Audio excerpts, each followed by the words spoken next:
Every day the possibility of the US and France leading military action against Syria edges closer. If it happens, it will mark another twist in a long and complex relationship. Barack Obama and Francois Hollande were the only two leaders at the G20 meeting in Moscow committed to using force against Syria. They make a pretty unexpected coalition of the willing, when you remember the American anti-French backlash over Iraq a decade ago, when French fries were off the menu and French wine down the plug hole. But the image of the two presidents with fortunes entwined provides a neat historical symmetry. After all, if it wasn't for France, then George Washington might today only be a name known to avid history students. In 1778, a fledgling nation called the United States made its first alliance, an event that many experts believe altered the course of its war of independence with Britain. The treaty signed by Francophile Benjamin Franklin in Paris meant France recognized the United States as a sovereign nation and was committed to the defense of its new ally. In effect,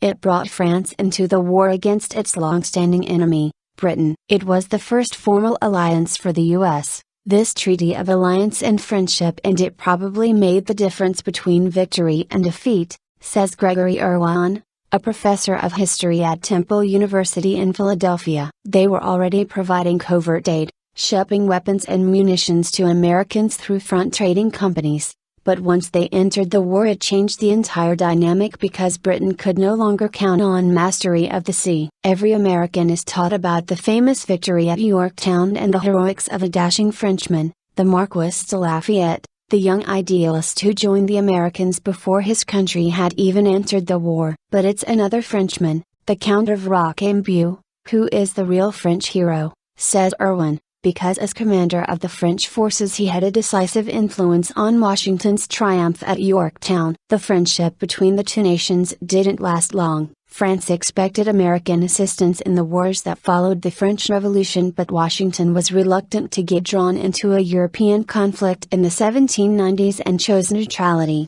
ignoring the terms of the treaty and sparking a quasi-war with France. But the mythology of Lafayette was set in stone in 1824 when the park adjoining the White House on its northern side was renamed Lafayette Square, in a city designed by another Frenchman, Pierre L'Enfant. Lafayette was further immortalized in World War I when, on American Independence Day in 1917, U.S. troops paraded through Paris and stopped at his tomb, where at his request he was buried in soil brought from the U.S. The shouts of Lafayette, "We are here," symbolized a country repaying its debt 140 years later. By then, the Statue of Liberty was already fast becoming one of New York City's most visible landmarks. It was a gift from the French people in 1886 that expressed the two countries' shared values. The Second World War of the 20th century offered another chance for American soldiers to be warmly welcomed on French soil. In Normandy, the Stars and Stripes can still be seen fluttering from homes on the anniversary of the D-Day landings. Supping lunchtime drinks in the Baltimore sunshine,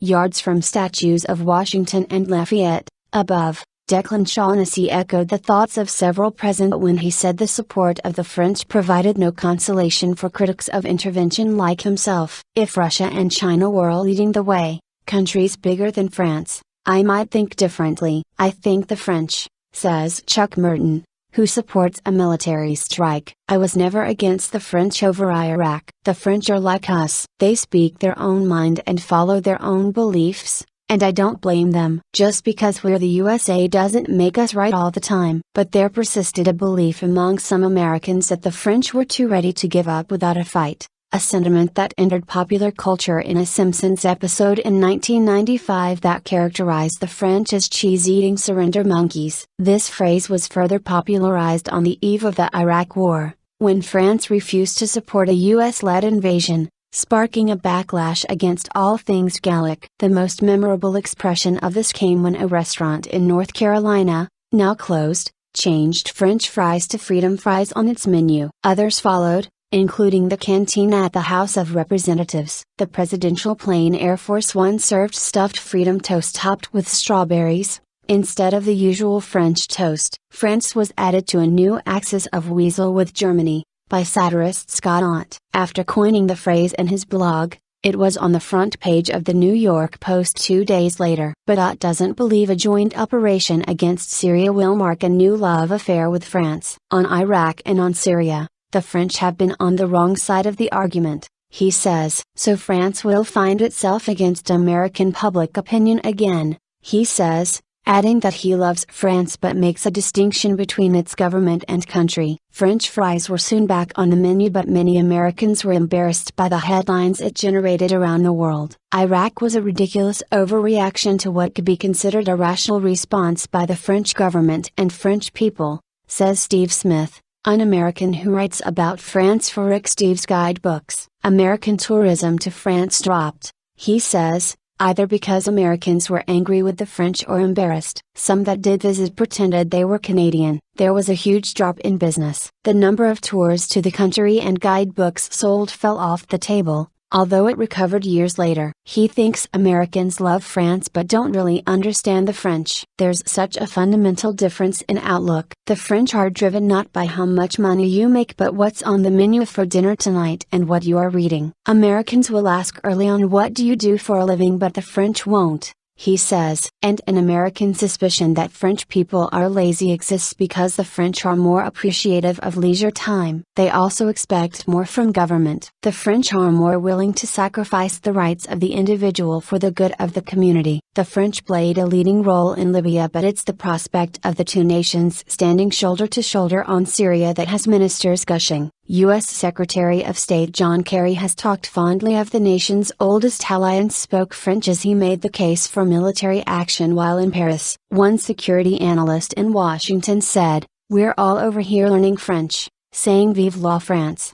That's the new thing." The rapprochement between the two leaders over Syria will matter to public perceptions, says Smith, because Americans love it when other people are on their side. I feel it, listening to Hollande's words on the radio, and I think the average American is listening and will pay attention. The man who took French fries off the menu at the House of Representatives says it's ironic that the French are now leading the charge. What a turnaround, says former Congressman Bob Ney, who maintains that what he did was a gesture to the troops in response to the heated anti-Americanism coming out of Paris at the time. And then, with a joking reference to the British, he adds, "Maybe we will have to ban fish and chips now."